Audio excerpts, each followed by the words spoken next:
Hello, everybody, and welcome to another edition of Magic Mics, proudly sponsored by CoolSomething.com, mana traders, as well as Twitch subs and Patreon supporters just like you. My name is Evan Irwin, and get started each week by saying hello to my two co-hosts, Power Dragon. What's up, everybody? And I hope wherever you are enjoying the show from, you are absolutely safe from these insane hurricanes. Yeah, Lord God. Ruben Bressler. Yeah, that's a tough situation. But hopefully those of you who are in the path are safe and enjoying our show in a dry and warm place. Hope so. You know, even not to mention Florida getting hit right now, North Carolina nearby. I'm literally 75 miles from me. There's a giant disaster over there, and it's been really gross on both sides. The North Carolina side and the Tennessee side. Newport, Tennessee is near here, and it's just been destroyed, and that's terrible. And I hate that.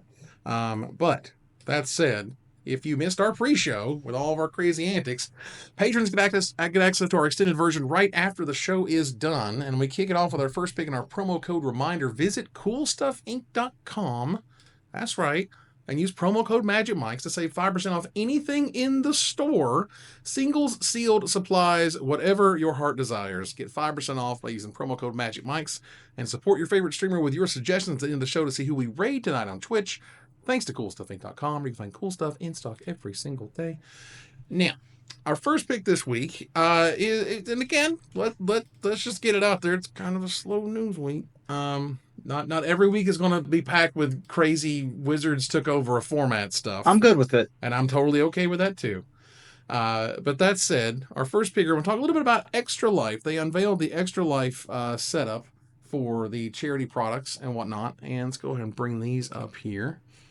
Bingo bango. And starting off, first of all, these cards are just absolute bangers. The Extra Life Secret Lair that they keep doing, basically every time the charity stuff comes up, anything charity related, they always juice it, and this is no exception.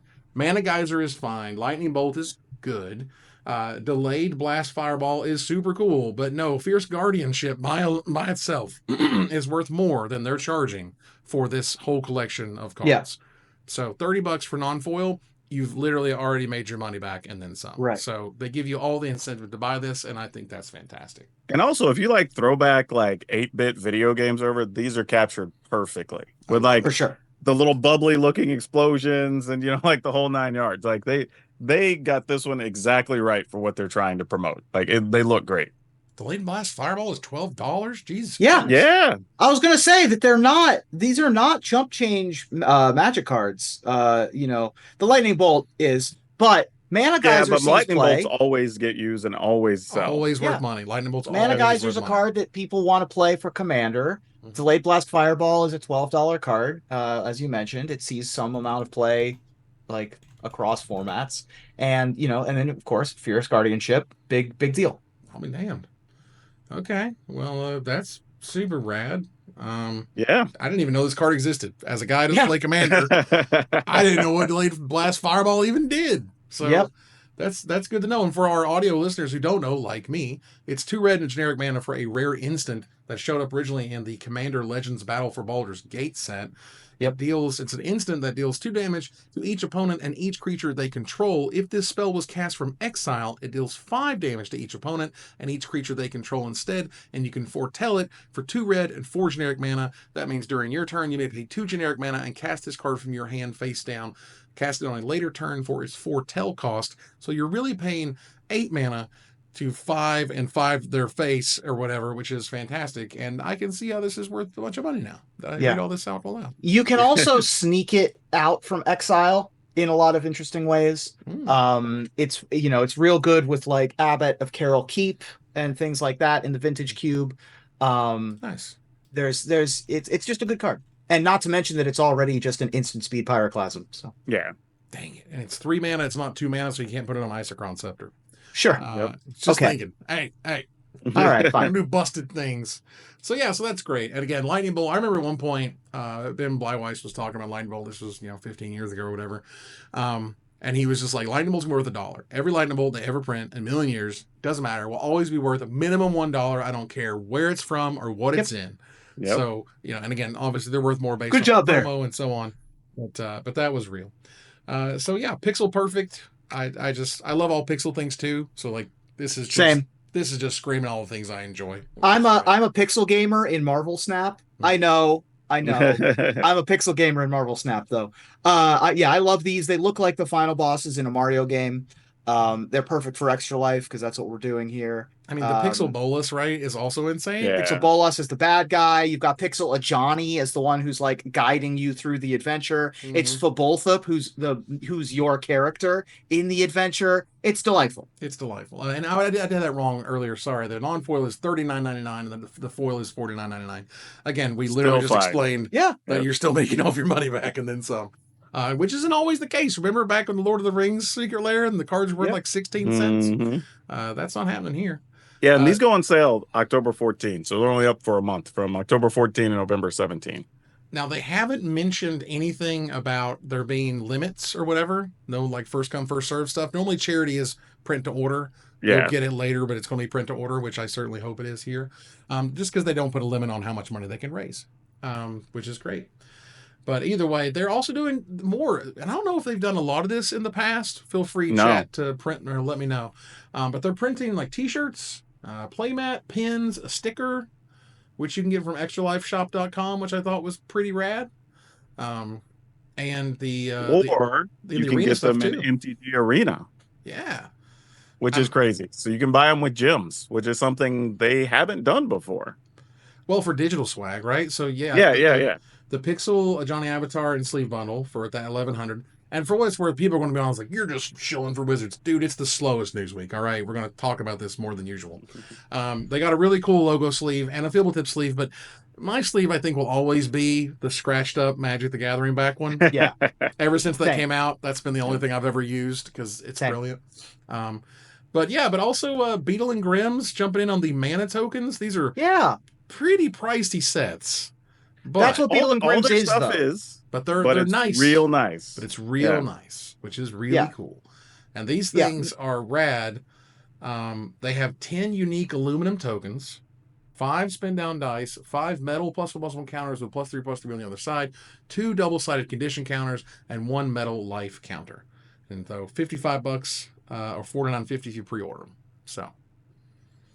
Yeah, they're pretty sweet. And other stuff that's come out from Beetle and Grimm is always like high quality, really hefty, and they'll do stuff that's like wood grain stuff. Like they do high acrylic things. They do a whole variety of stuff like fancy dice, pretty much anything you need for gaming, they do. And they do a lot for D&D as well. So you've probably seen their stuff in that arena in some level. But yeah, it's pricey, but rarely have I seen people upset with their purchases after they get it.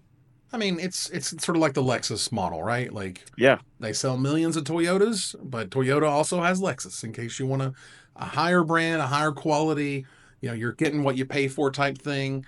And I've seen these types of, sets together, but never kind of quite this interesting, honestly. And it's cool because, no one is really taking these types of risks. Ultimate Guard and Ultra Pro still make really great stuff, but even theirs isn't kind of as pricey or as high quality as this stuff. And it's really nice to have that super top end producer. Well, yeah, but even then you're getting kind of like the basics, right? You're getting sleeves, deck box, playmats for the most part, right? Mm-hmm. These guys are doing various +1/+1 counters, metal life counters, special tokens, doing a whole variety of things. So yeah, credit where it's due. Their stuff has been very good. So yeah. I think you can buy this safely and know that it's going to be solid value. There you go. All right, so let's move on here to Gather the Townsfolk. I want to start really quickly here, and I didn't actually include this in the doc, but it's something I ran into I want to talk about. Foundations. Now, what we have come from right now is Bloomburrow, giant hit. Duskmourn rather, if not just as big, maybe a slightly smaller than that, but still a huge hit. Like, still so crazy great. Foundations is not selling very well. It's not pre-selling hardly at all. And it's fine. It's great. It's fine because, I think, it's going to be legal for a million years. Yeah. Right. But, and what previews we have so far have been, okay. But even knowing that, they're the other earlier sets, they still pre-sold even when you didn't know hardly anything about them. You know what I'm saying? But these pre-sales are way lower than I've seen amongst other Magic sets, and I think there's a level of enthusiasm that's just not really there for Foundations, and really at all. But I don't think it will be for a little while still, right? Because it's also in a weird time because it's going to be around holiday shopping and whatever. So people have to figure out where that fits, and that's probably going to be a tight budget for some people. The other thing is too, there's not, as far as I can tell, the rush because again, it's going to be available for standard for 5 years, which means it's probably, if I were guessing, going to have a print run that's at least 2.5 to 3 years long. So there's going to be a lot of product out there down the road. I can't imagine you can't have something that's going to be standard legal for 5 years and just quit printing it after 12 months. That'd be weird. Yeah. So I assume it's going to be out there for a while. And so I think it'll be one of those things as people find out more about it, they'll probably be more enthused about it because you're at the point now that you don't even have any of us creators really talking it up or whatever because there's really nothing to talk about now. Yeah, they've shown a few cards, right? Lana Morel's Omniscience or whatever. Sure. And do know, from what I can tell, I don't know if this is 100%, but from what I can tell, they're going to have collector boxes and they're going to have bundles. And collector boxes and bundles are a one print run only product. You get the one and you're done. So even if they're going to keep this product in print for a very long time, which they've said something like, 4+ years, the collector boosters are going to run out, the bundles are going to run out, and then you're going to have that product. And the best thing I've kind of heard so far is that there's not going to be a lot of enthusiasm from more, ingrained players. This is really a product for, I just started playing Magic. What should I buy? Yeah. You know what I love? This product from a business standpoint. You can't have chocolate cake for dessert every night.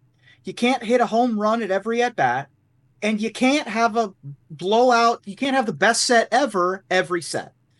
The fact that they're doing this set and they have to know, surely, that this is not going to be the end-all be-all set. It's not going to be the best set of the year. It's not going to make the most money. It's not going to be the flashiest. Right. But they're still just got to put the work in. They got to eat their vegetables. And that's going to give us so much value to build on.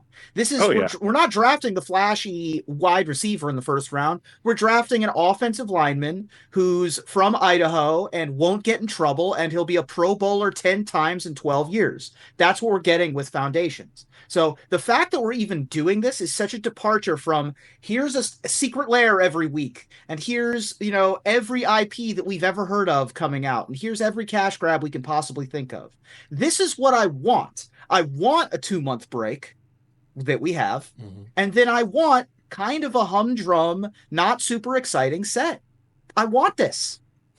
I think the thing is too, this could also be the good set to have available for returning players, right? That there's going to be cards that are familiar, things they've seen before, and I think that will help as well as a little bit of a draw. But I think that's also part of why you probably aren't seeing a lot of major interest so far is we don't know what the reprints are, right? If you're already an existing player and you already own half the reprints, well, you're not going to be excited to go out and buy the set necessarily, even if the new cards are spectacular, right? You're just going to buy a bunch of singles. So I think there's going to be a lot to figure out because this set it's honestly even feels different than the core sets in a way. So we don't really know where this is going to set overall and what it's going to look like. And I think that's kind of keeping everybody a little bit at bay on their excitement level till we see more about it. Because like I said, also on top of that, you're going to have to manage how much are you going to buy early because of holiday spending. So you have to really want that if you're going to take funds away from something else during that time of year. Yeah, and Wizards has the ability to put good stuff in core set stuff. I mean, the Titans were all in a core set. Sure. Yeah. Baneslayer Angel was in a core set. There are cool, awesome cards that are in core sets. Sure. And I think there's some amount of trepidation because it's going to be legal for so long. But I think you still want, fun, exciting stuff. And they've already given us the green-white Glorious Anthem or whatever. Yeah. Let's also be aware, though, that Vegas is 2 weeks away, 2.5 weeks away, right? So there will be a bunch of stuff I'm sure it's going to be revealed about Foundations there because you got to have something to talk about. So it'll probably be, hey, here's all our new sets. Here's 1 or 2 cards from each set. And here's a bunch of stuff for Foundations. So you're eager to go buy this in the next month when it launches. Yeah. And I bet there's going to be so much hate. There's going to be I love Foundations. It's going to be, like I said in the Thanks Robo Token, talking about Pithy Needle, Rest in Peace, Ratchet Bomb, every sideboard piece ever. That I hadn't thought about that. Oh yeah. how many filler pieces, or not, like role players, do they want in the set Tormod's versus Crypt, superstars in the set? This is like one of the best ideas from an overall design of how Magic is played standpoint that Magic has made since I've started playing. Like I understand why core sets went away. It was a business decision. They were not drafted as heavily as everything else. I understand why the 3 block structure went away. The second and third set, like even though it was a good storytelling mechanic, didn't make as much money. Never worked. Now that we've had nothing but chocolate cake for dinner, now that we've drafted nothing but flashy bombs, as our comment section wants me to not use football analogies anymore. Now that we've drafted only 6 drops for the first 8 picks, now we need some utility commons. We need some signpost uncommons to hold us together, and that's what Foundations is. I will say this though, right? If they knew about this, I'm assuming, early enough in the development of the next 2 sets. Mm-hmm. This could be a very interesting direction I hadn't thought about, because you mentioning like, okay, what if we do put a lot of those role players in Foundations, right? A lot of the good sideboard cards, the pieces that make a random, I don't know, squirrel deck work or something or whatever, right? Sure. Well, then in the next set or the next couple of sets, those don't have to take up any slots. Right. Because we know there's going to be something to do with graveyard hate or, whatever. So now you have more room to experiment. You don't have to waste a slot, like you're saying, on maybe a Pithing Needle or something to stop certain cards. It's like, okay, well, that's already done. Now we can just use those spots for other things. And if they have a 5-year runway, knowing those are going to be around, that could be pretty interesting.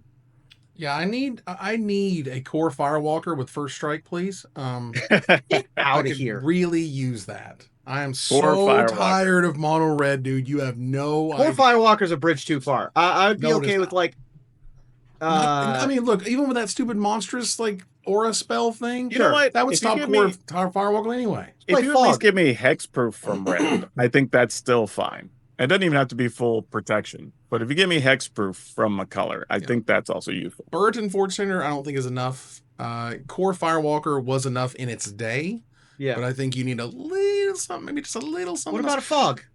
Just play fog in your deck, Evan. No. See, here's the problem though. Like a card like Fog gets weaponized. Sure. In a way that's not good for the format. That's the problem. Like the thing is, nobody plays an honest Fog. You only play a turbo Fog. Yeah, I get it. Exactly. The thing we would want it for would be great, but then eventually we're just going to see a bunch of turbo Fog, reanimate, get cards back out of our graveyard. Like we don't want that. We don't want that life. We've lived. Yeah. Which is fine. All right. So anyway, that said, moving on here to the regional championships. There was regional championships at DC. SCG held this thing. Apparently, like 1,800 people in the main event. Huge success, this event. That's GP stuff, baby. We talked these types of numbers. Well, dude, they were giving away dozens of invites to the Pro Tour. So, like, people are like, hey, this is my shot. Let's do it. For sure. And so, like, people responding to the Pioneer format, responding clearly to the event, very excited about it. There was live coverage, I know, all weekend with Cedric and P. Sully again, which I thought was rad. Yeah. And how was the coverage numbers? I didn't get I think they were, when I checked in a couple of times, they were around 4K watching. Okay. So solid numbers. That's recovery. Yeah, solid numbers. Now, I will say, I don't know if y'all saw the follow-up from P. Sully, though. Like, he basically gave the Danny Glover. Like, I'm just too old for this. Like, dude, he sounded just wore out in his response. Like, I get you. No. If you're out of practice, I feel you, man. Like, if you don't do this regularly, I could totally see how you got back on the saddle. That's a long weekend, man. That's a long weekend. Yeah, the contract negotiations, even 10 years ago, was a lot. It's like, we know you boys gotta go to all these things and how many you're going to and the frequency of them, and like it was a lot. Right. I've got a wife and kids and ball games to go to. Yeah, he said he's going to do as many as he can. He just don't know what that number is right now. Sure. Yeah. So there was there was a whole host of excitement and interest. Like CSI was there. We were at the show, which was great. Great show. Again, 1,800 people showing up, man. Like, again, we haven't seen those numbers in 5 years, right? Yeah. And credit to them, like just the whole thing, like having people there for every type of game and whatever. Like, sure. It was an actual little TCG convention, and that's so like good on them. Right, and that honestly is kind of what separates it from the GP days, which is the Yes. GP just had GP stuff and some side event stuff, and it didn't worry about Flesh and Blood and Lorcana and Star Wars and whatever. But and I'm not saying that's a bad thing that they included. What I'm saying is they kind of needed to, so you can widen that net, so you can so that nature can heal with Yeah. all the games involved, not just Magic needs to heal and everybody else is over there.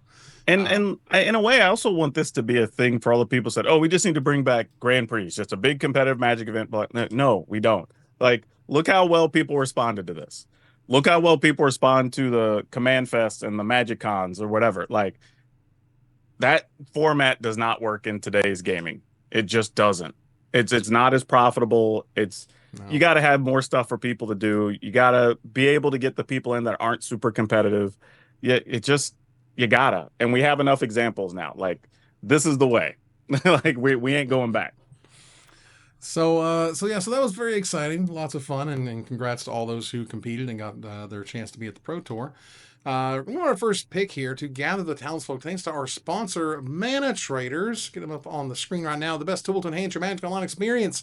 Use the code MagicMikes_IQJ. That's _IQJ for 10% off your next subscription with Mana Traders. Tell them we sent you. We appreciate it. That's great. Ruben, I can only imagine that you are one to absorb the dropout content. Oh my God. How did you know? How did you know that it's exactly what I would be wanting to do? So take this story and run with it, buddy. All right. For those of you who are unaware, Dropout is a subscription content network that grew from the ashes of what used to be College Humor. Back in the day, College Humor was an excellent source for comedic videos. But like so many websites of its ilk, it got A, swallowed up by YouTube content, and B, swallowed up by corporate greed. And so it became a shadow of its former self. Later, it would get bought and sold and pieced out and destroyed. And then one day, a man named Sam Reich bought it and decided to just turn it into his own personal internet clubhouse. And boy, howdy, did he succeed with sketch comedy, hired a bunch of like really good sketch writers and improv people, and created a lot of really interesting content. And among the first shows that were on Dropout was a game show called Actually.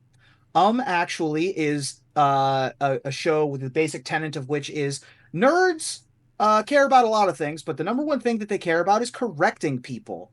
And so every question on the show is phrased in the form of a statement. It's an incorrect statement, and you have to buzz in and say, actually, and correct what's wrong with the sentence. If you don't say the phrase, actually, someone else can steal the point. And it was originally hosted by Mike Trapp, comedian and writer, and a successful Kickstarter for a board game version came out. They made a half dozen seasons, and now Mike has moved on to different things. He wants to focus on his writing career, and I think he's got a wife and kids, I think. So now the host is Iffy Wadiway.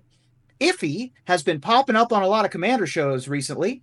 Stand-up comedian here in LA, did a lot of content for Geek and Sundry and Nerdist about 5 years ago.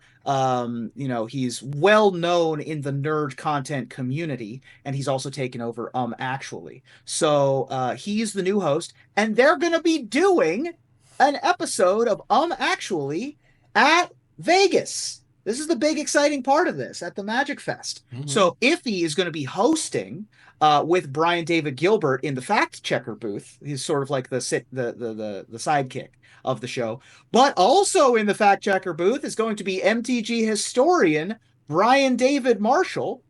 And then they're going to have some wonderful guests. And unfortunately, not me. I wish I was there to be a contestant. I wish they'd invited me. However, they do have Rachel Weeks, Lewis Stardust, and Jarvis Johnson, who will be competing on the show. All three wonderful content creators in our Magic community, and I'm looking forward to seeing the result. I hope it gets recorded, because this is exactly dead center what I'm interested in.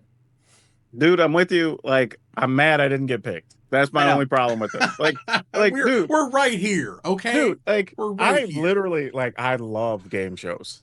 Like I grew up with game shows. Like I watch them. Like I have applied for multiple game shows. I've gotten to the last phase twice on a couple of them and did not get picked. You don't understand how heartbroken I have been. I've I've been experience. I've been on 3 game shows. I'm jealous. I was on Tug of Words once, hosted by Ahmad Rashad, and me and my teammate made it to the final round, and I screwed up a word, and unfortunately, we didn't get $10,000. We only got $1,000. And then I was on 25 Words or Less, hosted by Meredith Vieira twice. Oh, I remember that show. Yeah. And the first time I was on was when it was like a one-on-one with 2 celebrity teammates, and the second one was 1 teammate, 1 celebrity. And we should have won both times. I should have won both times, but my celebrities let me down both times, unfortunately. But that's how it goes. That's the randomization. But actually is a dream of mine to appear on someday or to host or something. I gotta sort of build up my clout and my gravitas to do it, but yeah, Dropout is such a cool network too in terms of what Sam's did with it. Like they encourage you share your passwords. They're 100% viewer positive. They want you to, let people see it, let people hear about it. They release clips all the time on YouTube. That's where I see them on YouTube Shorts all the time, which are absolutely hilarious. And if I didn't have so many damn streaming services, particularly the family plans, right? Because if I even hint that I might, maybe remove the Spotify subscription, well, hey, all buddy, my children just freak out, screaming in the streets. If anybody wants to borrow my Dropout subscription, message me on Discord. There you go. Here's the thing, though. 40 of us in here. Message me on Discord. I'll share my Dropout subscription. To help solve the problem, though, you get YouTube Premium, and then you don't need Spotify anymore because you get YouTube Music for free. But Spotify, and then you can move that money somewhere else. It has my playlists, and at the end of the year, it tells me the stuff I listen to, and I like that. Boy, I know it's Evan. I'll share my password. It's well worth it. Dirty Laundry is a great show hosted by Lily Dude. Dimension 20 is the best live streamed role play content that's out there right now. All of the stuff they make, Monet's Slumber Party is on there, which is basically Pee-wee's Playhouse hosted by a drag queen. Nice. It's incredible. Please put that in the chat, bro. I'd really appreciate that. Yeah, man. But yeah, that's just really fantastic. That kind of came. Game Changer! I forgot about Game Changer. Yeah, Game Changer should have been nominated for Best Game Show this year for the Emmys. It is hosted by Sam Reich, and every game. Every show, the game changes, and the contestants, who are these comedians, don't know what the game show they're about to be on is going to be. So, one game it might be like it's a trivia show, but they don't tell you where the buzzers are.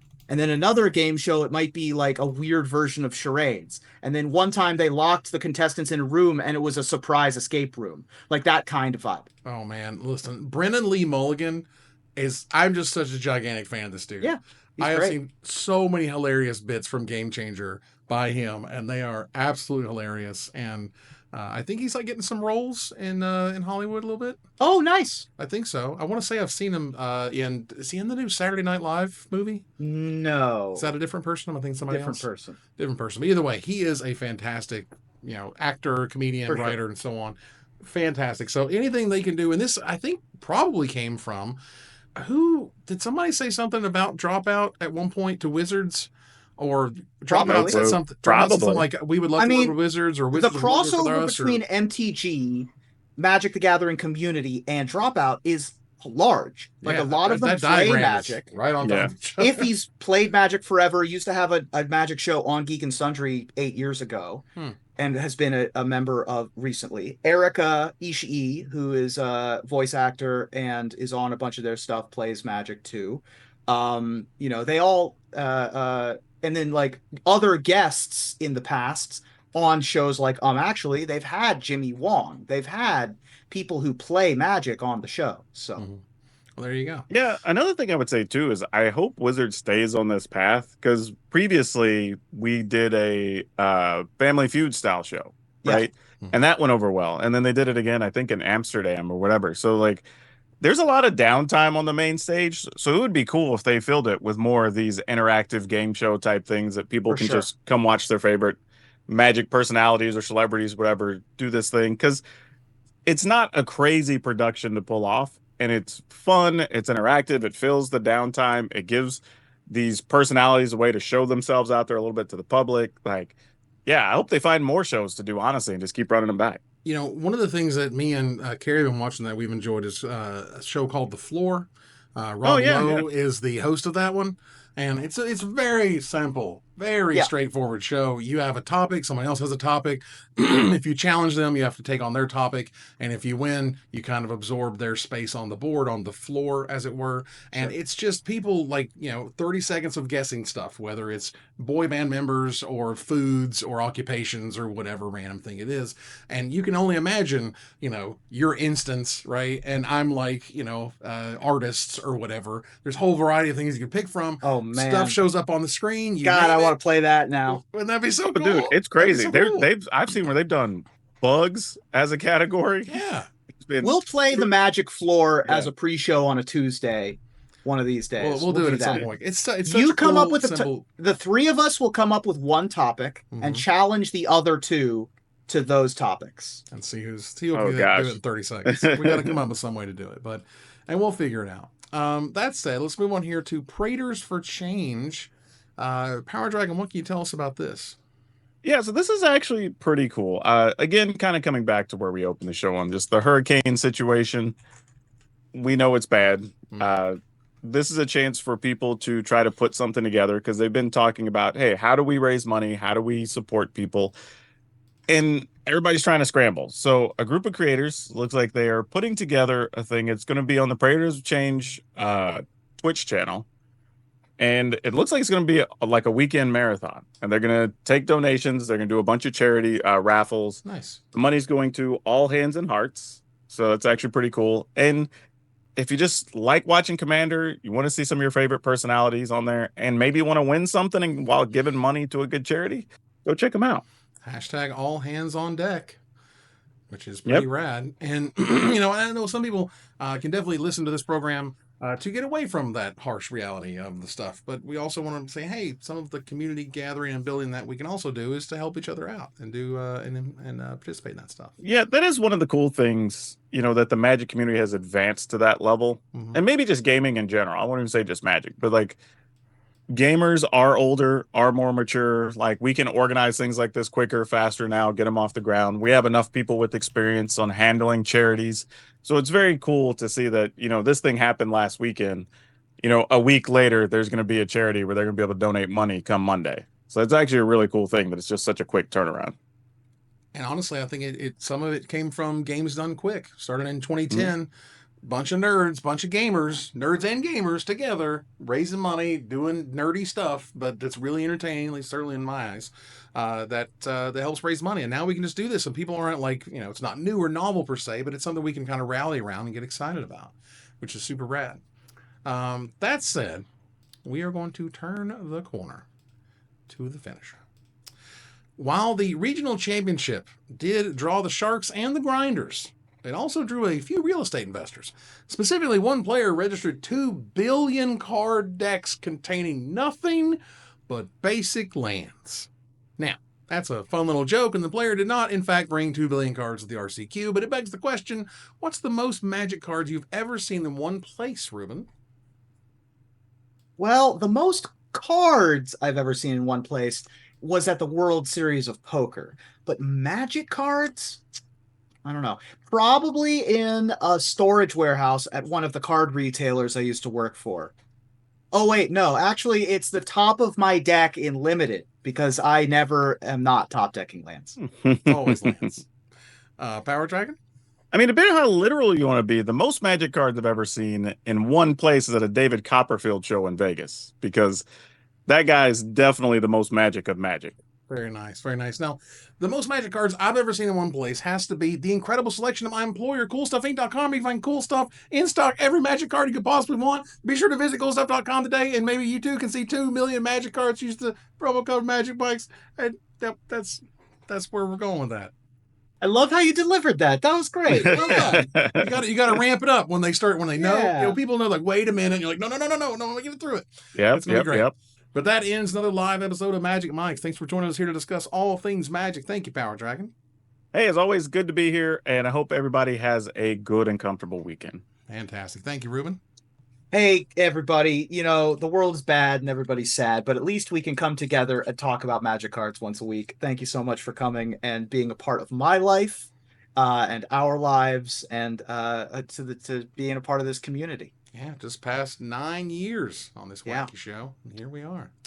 Moving here to our final slide. I want to thank our sponsor, CoolStuffInc.com, our co-sponsor, Mana Traders, my co-host, Power Dragon, and Ruben Bressler. You guys for watching or listening, and hope you support us at patreon.com/magicmics. Please follow, like, tweet, favorite, share, subscribe to everything social that tells people we exist. Catch us on our exclusive member Discord, live on twitch.tv at Magic Mics, live or taped on our YouTube channel. Follow us on Twitter or TikTok at Magic Mics Cast, or join us here next week, same time, same place, for another episode of Magic Mics. Good night, everybody.